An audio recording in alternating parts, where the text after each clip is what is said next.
যোদ্ধা জুনাইদুর রহমান তার বক্তব্য পেশ করছেন। আসসালামু আলাইকুম ওয়া রাহমাতুল্লাহি ওয়া বারাকাতুহু। সংগ্রামী দেশবাসী, জুলাই অভ্যুত্থানের হাজার হাজার শহীদ এবং আহতদের রক্তের স্রোতের উপর দিয়ে আজ আমরা স্বাধীন বাংলাদেশে পা রাখতে পেরেছি। স্মরণ করছি সেই মহান শহীদদের, যাদের আত্মত্যাগের বিনিময়ে আমরা ফ্যাসিবাদ দূর করে একটি দ্বিতীয় স্বাধীনতা পেয়েছি। আমি গত 18 জুলাই উত্তরাতে 2টি স্নাইপার বুলেট খেয়েছিলাম। সংগ্রামী দেশবাসী, যারা নির্বিচারে এই দেশের হাজার হাজার মানুষকে শহীদ করে ফেলেছে, এখনো যারা যোদ্ধারা হাসপাতালের বেডে কাতরাচ্ছেন, এটা কোনোভাবে একটা রাজনৈতিক দল হতে পারে না। এটা সন্ত্রাসী, এটা জঙ্গি গোষ্ঠী।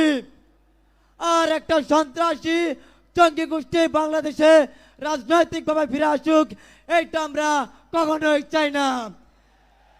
আমরা চাই জুলাই সহ সকল গণহত্যার সুনিশ্চিত দৃশ্যমান বিচার হোক। তারা আমাদের সামনে পাখির মতো আমাদের ভাইদেরকে গুলি করে অসংখ্য মায়ের বুক খালি করে দিয়েছে।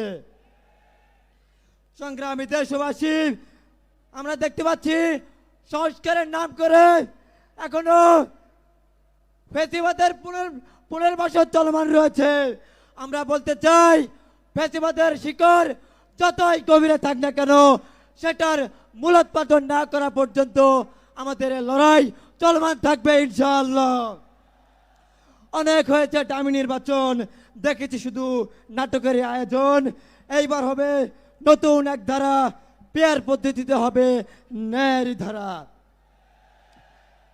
সংগ্রামী দেশবাসী, আমরা এমন একটি নির্বাচন চাই যেখানে লেভেল প্ল্যানিং ফিল্ড থাকবে, যেখানে থাকবে না কোনো পক্ষপাতিত্ব, সকল দলের সমান সুযোগ এবং অংশগ্রহণের মাধ্যমে একটি গ্রহণযোগ্য, অবাধ, সুষ্ঠু নির্বাচন সম্ভব।